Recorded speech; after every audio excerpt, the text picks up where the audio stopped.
तांबोळा येथील जिल्हा परिषद शाळेच्या जीर्ण भिंती आणि आवारातील धोकादायक विहिरीचा प्रश्न आता ऐरणीवर आलाय। शाळेच्या भिंतींना अनेक ठिकाणी भेगा पडल्याने विद्यार्थ्यांच्या सुरक्षेबाबत चिंता व्यक्त होते।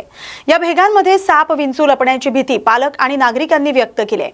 शाळेच्या आवारातील अनावश्यक आणि धोकादायक विहिरीही विद्यार्थ्यांसाठी धोका ठरू शकते। त्यामुळे जीर्ण भिंतींची तातडीने दुरुस्ती करावी आणि विहीर सुरक्षितपणे बुजवावी अशी मागणी शालेय व्यवस्थापन समिती आणि नागरिकांनी केली आहे। विद्यार्थ्यांच्या सुरक्षेचा गंभीर प्रश्न लक्षात घेता प्रशासनाने तातडीने पाहणी करून आवश्यक उपाययोजना कराव्यात अशी मागणी पालक मोहम्मद पैगंबर जयंती निमित्त दरवर्षी नुरी वेलफेअर सोसायटीतर्फे विवाह सोहळ्याचे आयोजन करण्यात येत असते। त्या अनुषंगाने यंदाही मोहम्मद पैगंबर जयंती निमित्त विवाह सोहळ्याचे आयोजन करण्यात आले होते। विशेष म्हणजे मागील 9 वर्षांपासून या मेळावा आयोजित करण्यात येत आहे। पैगंबर जयंतीची मिरवणूक संपल्यानंतर सायंकाळी 5 वाजेच्या सुमारास इथल्या ऋषदा फंक्शन हॉल इथे हा विवाह मेळावा पार पडला। यामध्ये कळमनुरी आणि इतर परिसरातील विविध 15 जोडप्यांचा विवाह संपन्न झाला। मुस्लिम धर्मीयांच्या विवाह परंपरेनुसार काझी यांनी नवरदेवांना अग्द पढवलं।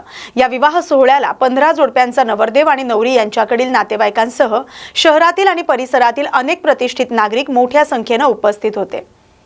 विवाह सोहळा संपन्न होता सर्वांना जेवणाची व्यवस्था देखील नुरी वेलफेअर सोसायटीच्या वतीने करण्यात आली होती। अल्हम्दुलिल्लाह सरजमीन कलमनुरी शरीफ पर नुरी हेल्थ ग्रुप की जानिब से जश्न ईद मिलादुन नबी के पुरबहार मौके पर हर साल की तरह इस साल भी इज्तिमाई शादियों का इनेकाद किया गया था।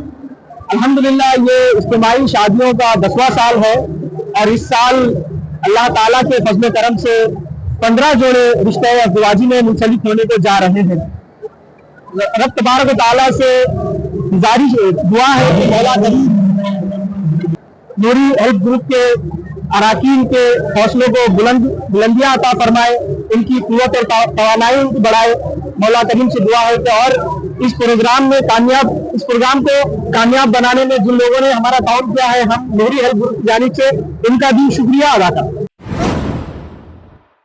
बीड जिल्हाधिकारी कार्यालयासमोर एबीपी माझाचे प्रतिनिधी मंदार गुंजारी यांच्यावरील गुन्ह्याच्या निषेधार्थ आंदोलन करण्यात आले।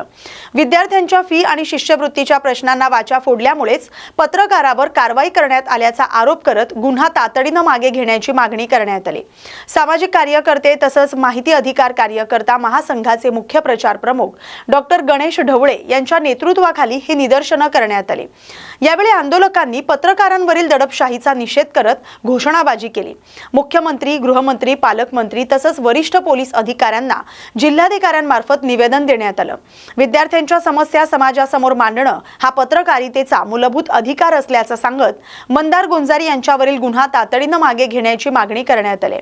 पत्रकारांवरील कारवाईचा निषेध करत विविध सामाजिक, राजकीय आणि माहिती अधिकार कार्यकर्त्यांनी या आंदोलनात सहभाग नोंदवला। यवतमाळ जिल्ह्यातील उमरखेड पंचायत समिती अंतर्गत धनज ग्रामपंचायतीचा अजब कारभार समोर आलाय। मोडकळीस आलेल्या जुन्या जिल्हा परिषद शाळेच्या इमारतीत ग्रामपंचायतीच्या ताब्यातील शौचालयाची दुरवस्था झाली। घनकचरा व्यवस्थापनासाठी आणलेला ओला आणि सुका कचऱ्याच्या कचरा कुंड्याही बंद शाळेत डांबून ठेवण्यात आल्याचं दिसून येत आहे। ग्रामीण भागातील स्वच्छता आणि नागरिकांच्या आरोग्यासाठी शासनाकडून निधी उपलब्ध करून दिला जात असताना कचरा कुंड्या गावात न लावता शाळेत ठेवण्यात आल्या। त्यामुळे ग्रामस्थांकडून नाराजी व्यक्त होते। या कचरा कुंड्यांसाठी निधी कधी मिळाला, त्याची खरेदी कधी झाली आणि त्या गावात कधी बसवण्यात येणार याबाबत माहिती उपलब्ध नसल्याचं ग्रामस्थांचं म्हणणं आहे। या संपूर्ण प्रकरणाची गटविकास अधिकारी, पंचायत समिती उमरखेड यांनी तातडीने चौकशी करून वस्तुस्थिती स्पष्ट करावी अशी मागणी नागरिक करतायत। पुणे जिल्ह्यातील औदर इथं कृषी विभागाच्या अधिकाऱ्यांनी विविध शासकीय योजना आणि शेती प्रकल्पाची प्रत्यक्ष पाहणी केली।